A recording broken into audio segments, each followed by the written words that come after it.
gonna keep some music on the low. Hopefully I don't get copyright. We're gonna get some Arctic Monkeys. So I wanted to talk about today how I'm in the car. As you guys know, my name's Jared. Love you all. Hope you guys are doing well. I wanted to talk about how this week I've had a bit of a hiccup in my schedule. So for many months now, 4 months, which to me is really long now for this specific thing that I'm going to talk about today, I have been consistent in the gym 4 times a week. Well, unfortunately, this weekend was a lot of partying, a lot of dancing, and I've had an injury that I got in January that's kind of been a little bit reoccurring, and it can really affect my gym days. So kind of got it all crazy, and I know that if I go to the gym this week, I'm probably going to re-flare up my injury and make it worse. So I've left to have the decision. I'm going to take a week off the gym, which is basically the first legitimate time that I'm going to be taking a week off in the gym. And that sucks because, yeah, I always have that fear of like, oh my God, if I don't go, then I'm just going to stop going. I'm just not going to go. I know that's not going to happen, obviously, but you do need to prioritize you need to have the understanding that you don't ever want to take it too far. And that's kind of what I've learned in my past injuries. I've had one major injury at the gym, and you don't want to injure yourself because it can really affect your progress. So what am I gonna do? I wanted to talk about kind of today how that kind of sucks and how to deal with it, how to deal with life when things don't really go your way. Obviously, I don't want to have to deal with an injury. I'm only 22, I want it to be gone. But at the same time, life is life, and we get injured, and sometimes we're tired, and sometimes we're just not able to do the things we want to do. That can be very hard to deal with, especially when, me personally, I've tried so hard for so long. I've been in a calorie surplus every day, every single day, except for 7 days when I went on my cruise. I've been in a calorie surplus, and I've been in the gym, and these things take a lot of work. They take a lot of effort. It's literally my life. I'm not going to stop the calorie surplus, obviously. That's easy. But the gym, so now I got to kind of throw a little bit of a schedule off. Now I'm all screwed up. I'm not going to be going to the gym. And that sucks a lot because I've been consistent for so long. So I want to talk about how I'm going to manage that. How I'm going to manage this, that sucks. So me personally, when things don't go my way, in my past experiences, I have had major pneumonia. I'm going to tell a story. So years ago, about November of 2024, I had major pneumonia, most likely from smoking, and I had nose problems, I had ear problems. It's now June of 2026, I still have nose and ear problems because it's a permanent problem. I have chronic issues with my nose. I've had major surgery where they did sinus surgery endoscopically, so with a camera and tools. They fixed the deviated septum, they reduced my turbinates. When I tell you my nose is not good, it is the worst you can possibly get, okay? Most people on earth already don't have any nose surgery done in their life. And even if they do, it's a deviated septum. Almost 90% of the time, I had deviated septum, turbinate, and sinus surgery. All 3 of them, sinus is major, at the same time. So my nose is fucked. And that took a massive toll on my mental state. I kid you not, that was extremely hard to deal with. I had a girlfriend at the time. I was trying to manage that. We were doing a trip, and I had to cancel the trip, and it really was very hard to actually remain positive at all because I was suffering with permanent problems, and unfortunately they are permanent. Much better, but permanent. And I learned I was pretty depressed. Not I want to commit suicide depressed, but I was very depressed, and I wasn't happy. I was always angry all the time. When I tell you my ears didn't work, they didn't pop. You know when you yawn and you can hear that and then everything's buzzing and you can hear everything in the room? I didn't get that for 5 months, okay? Your ears are supposed to do that almost every day, sometimes multiple times a day. I didn't get it for 5 to 10 months. For sure not 5. It was bad. I could not hear at all. I thought I was losing my hearing. I thought I was going to be destroyed for the rest of my life, never going on a plane, because if your ears don't pop on a plane, you're not going to be able to hear. And it's extremely painful. Your ears have to equalize pressure. They can't equalize the pressure while you're on a plane. You're going to have a lot of problems. So I was really, really worried and concerned that all these fucking issues I was having were going to destroy my life. And at the moment, they kind of were. I couldn't hear. My ears were filled with fluid, massive nose infection, permanently, for about 8 months till I got my surgery. But what I learned, one of the most valuable things that I learned in that moment, and throughout all of that time, and it took me, okay, I had my this started November 2024. I had my surgery June of 2025, June 5th, 2025.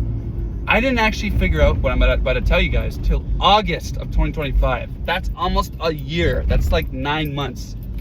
What I figured out in that moment was you can have everything going bad, okay? I could not hear. I did not breathe. I had to do sinus rinsing 5 times a day. I was pissed off all the time. And even after my surgery, I was kind of just in the state of mind of like, you know what? I don't even believe in God, but I was literally saying this because I was just like, how else can someone explain this? I was saying, God chose me to suffer and hurt and be in pain. I see everybody around me smoking my whole life. They've been smoking 40 years, not a single nose problem, not a single ear problem. I smoked for 2 years, not even really that regularly, and I get all these problems. God chose me to suffer and burn and die. I had that mindset, and I don't even believe in God. I just felt like somewhere in the world, something was choosing me to suffer. And then one day I was with my uncle's sister, not blood related. This is married into the family. And I don't like her at all, okay? I don't even like her at all. I'm gonna turn on the music now. I do not like this woman at all. I'm home now. But what she said to me really stuck. And she said, and I told her exactly what I just told you, how I thought someone was trying to hurt me and wanting me to suffer. And what she said to me in that moment was, you need to change your mindset. She said, I don't like to watch people suffer, and you're suffering. She's like, you have accepted pure and utter defeat. You've literally done the surgery, and you're still in this state of mind of like, you're doomed and your whole life is over. And I was like, yeah, whatever, screw up. Then I went home that day, and I said, you know what? I'm done. And I'm never going to be angry or stressed or upset about this problem ever again. Because I was already so aware by that point that it was never going to leave. And I chose between 2 options. Stay stressed, angry, and I was always on a level of kind of angry. And it did not take many things to piss me off and just tick me like crazy. My girlfriend at the time, the poor woman, I will feel terrible for this for the rest of my life, but that's how you learn from things. I was always kind of on a baseline of not really happy. Like right now, I'm amazing. I love life. I love this, everything. Before, I was always in a baseline where if I'm up here right now, I was down here. And that was my baseline. That was how I lived all the time because I was always angry about my ears and nose. All it took was my girlfriend to say one wrong thing or my mom to say one wrong thing, and I was just grumpy the whole day. Angry, kind of consistently grumped, not happy. I was like that all the time.